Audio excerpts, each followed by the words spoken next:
చాలా చక్కటి దేవుని వర్తమానం విన్నావు. హల్లెలూయా. నీవు నశించిపోవట దేవునికి ఇష్టం కాదు. నువ్వు దయ్యాలతో అలాగే ఉండుట దేవుని చిత్తం కాదు. మనందరినీ కనికరించడానికి దేవుడు వచ్చాడు. మన బాధలను విడిపించడానికి వచ్చాడు. మనతో ఉండటానికి వచ్చాడు. మన హృదయాన్ని మనం తెరిచి ప్రభువును పిలిస్తే మనం దగ్గరకు ఉండేవాడు. యాకోబు పత్రిక 4:8 మీరు నా యొద్దకు రండి, నేను మీ యొద్దకు. ఆయన మన వద్దనే ఉండేవాడు, మనతోనే ఉండేవాడు. కాబట్టి చాలా చక్కగా దేవుని వర్తమానం అందించిన కుమార్ దాసయ్య గారికి చప్పులు కొట్టి దేవుని హల్లెలూయా.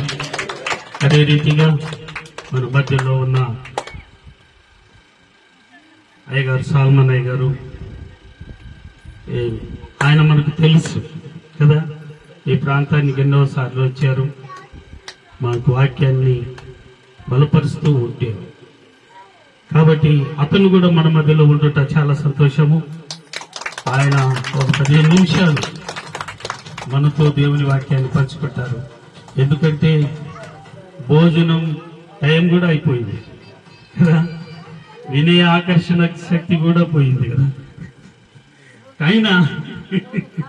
అయినప్పటికీ కూడా, ఎందుకంటే మనం లేటుగా వచ్చాం, 1 గంట కూర్చున్నాం. మనం అయ్యగారు అర్థం చేసుకుంటారు కాబట్టి, అయ్యగారికి అన్ని అర్థం కాబట్టి అతను తన కొన్ని నిమిషాలు మనకు దేవుని వాక్యాన్ని ఈ అవకాశాన్ని అయ్యగారికి ఇద్దాం. చప్పటి కూడా నిమిషాలు చెప్పమన్నాడు, 15 నిమిషాలు. నేను 15 నిమిషాలు కూడా చెప్తా, 10 నిమిషాలే చెప్తా.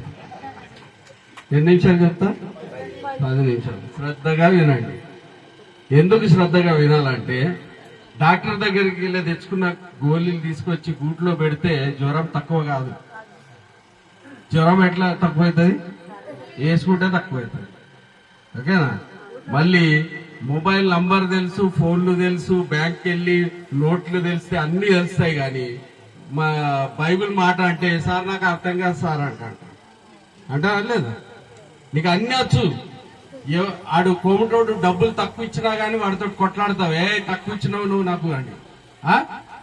మొబైల్ తెలియకుండా గానీ పిల్లగాళ్ళని కూర్చోబెట్టి ఇది ఎట్లా నడిపోయేలా అని అంట, అన్ని చేస్తావు. గాని దేవుని వాక్యం వచ్చేసరికి, సార్ నాకు అర్థం కాదు సార్, నాకు చదువు రాదు సార్, నాకు ఇది రాదు సార్ అని 12 మనము అది చెప్తాం. కనుక దేవుని మాటలు అంటే టాబ్లెట్లు అన్నట్టు, మందు అన్నట్టు. ఆ మందు మీకు పడకపోతే మరి నీ జీవితం బాగా కాదు. మందు పడితేనే కదా జీవితం బాగా, జ్వరం పోతుంది. చెప్పండి, ఎంతమంది నమ్ముతున్నారు ఈ మాట? మందు పడితే జ్వరం పోతుంది. ఇది మనకు బాగా తెలిస్తే, దేవుని మాట కూడా మనలో పడితే మన జీవితం బాగుపడుతుంది. ఇది అర్థం చేసుకోండి. అయితే నేను 10 నిమిషాల లోపల ముగిస్తాను.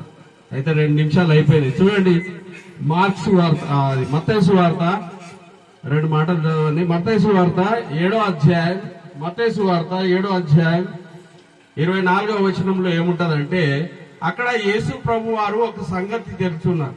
జాగ్రత్త వినాలి, శ్రద్ధగా వినాలి, అటు ఇటు చెవులు పెట్టొద్దు. అందుకనే దేవుని మాట ఏమంటారంటే, యేసుక్రీస్తు ప్రభు వారు ఏమనంటే, చెవులు గలవాడు వినును గాక అన్నాడు. మనం అన్ని వింటాం, పక్కపొంటోళ్ళు ఏం చెప్పిందామే, ఏం చెప్పింది అని ఇట్టు అంటాం. కానీ దేవుని వాక్యం అంటే, ఇటు చూస్తున్నారు, అటు చూస్తున్నారు. సర్పంచ్ దగ్గరకు పోయి, సార్ నేను ఇటు మాట్లాడతా, ఏం మాట్లాడతావు, ఎందుకు వచ్చినావు, పో లేకుండా బయటికి అంటాడు. సర్పంచ్ దగ్గర అట్లా అంటావా? ఇటు చూస్తావా? మంత్రి దగ్గరికి పోతే ఇటు చూస్తావా? ఆయన అంటాడు, నువ్వు నా దగ్గరకు వచ్చినావా, నాకేదైనా చెప్పడానికి వచ్చినావా, లేక అటు చూడటానికి వచ్చినావా అంటాడా లేదా? అక్కడ మనం చేతులు కట్టుకుని సార్ సార్ సార్ అంటాను, నిలబడతాడు. ఈడనేమో దేవుడు కనబడాడు కదా, అందుకనే నువ్వు చెప్పు, నీ పాట నీదే, నా పాట నాదే అంట. సర్పంచ్ దగ్గరకు పోతే అట్టనేంట, ఏంది ఏం పనికి వచ్చినావు అది చెప్పు, లేకుండా సపరేట్గా బయటికి పో అంటాడు. కానీ ఈడ ఏంటంటే, ఈ సార్ పాట పాడుతుంటారు, నీ పాట నీకే ఉంటది, సార్ పాట సార్కే ఉంటది. అట్లా చేయొద్దు. దేవుని మాటలు శ్రద్ధగా వినాలి. ఇక్కడ ఒక సంగతి చెప్తున్నాడు, మా సంగతి ఏంటిదో చూడండి. కాబట్టి ఈ నా మాటలు విని వాటి చొప్పున చేయు ప్రతివాడు బండ మీద తన ఇల్లును కట్టుకొని బుద్ధిమంతుని పోలి ఉండును. అంటే దేవుని మాట ప్రకారంగా నీ జీవితం ఉంటే అది ఎట్లుంటదట, బండ మీద ఇల్లు కట్టితే ఎట్లుంటదో అట్లుంటదట. బండ మీద ఏంటి కడతారమ్మా ఇల్లు? ఎందుకంటే కుంగకుండా, వర్షం వస్తే పడకపోకుండా. ఇది మనకు తెలుసు బాగా, అర్థమైందే. ఏమంటున్నాడంటే ఈ నా మాటలు విని వాటి చొప్పున చేయు ప్రతి, అంటే ఆ మాట ప్రకారంగా, అంటే ఆ మందు చెప్పిన డాక్టర్ చెప్తాడు ఈ గోళీ పొద్దున వేసుకోవాలా, ఈ గోళీ సాయంత్రం వేసుకోవాలా, అట్లనే వేసుకుంటారా ఉల్టా సుల్టా వేసుకుంటారా చెప్పండి? అట్లా చెప్తేనే నీ జ్వరం తగ్గుతుంది డాక్టర్ చెప్పినట్టు. అట్లనే దేవుడు ఏమంటున్నాడు అంటే మనతో మాట్లాడుతున్నాడు, ఈ నా మాటలు విని వాటి చొప్పున చేయువాడు ఎటువంటి వాడట, ఆయనను బుద్ధిమంతుడు అంటున్నాడు. అంటే మాట ప్రకారంగా నడిచేవాడిని దేవుడు ఏమంటున్నాడు, బుద్ధిమంతుడు అంటున్నాడు. ఆ బుద్ధిమంతుడు అని ఎందుకు అంటున్నాడు అంటే ఆడు ఇల్లు దేని మీద కడుతున్నాడు, బండ మీద కట్టుకుంటాడు. ఇంకొకడు ఉన్నాడు, ఆ మాట చెప్పి ఉంది. ఇంకోటి చదవండి, 26వ వచనం చదవండి. 26వ వచనం మళ్ళీ అదే మాట, మరియు ఈ నా మాటలు విని వాటి చొప్పున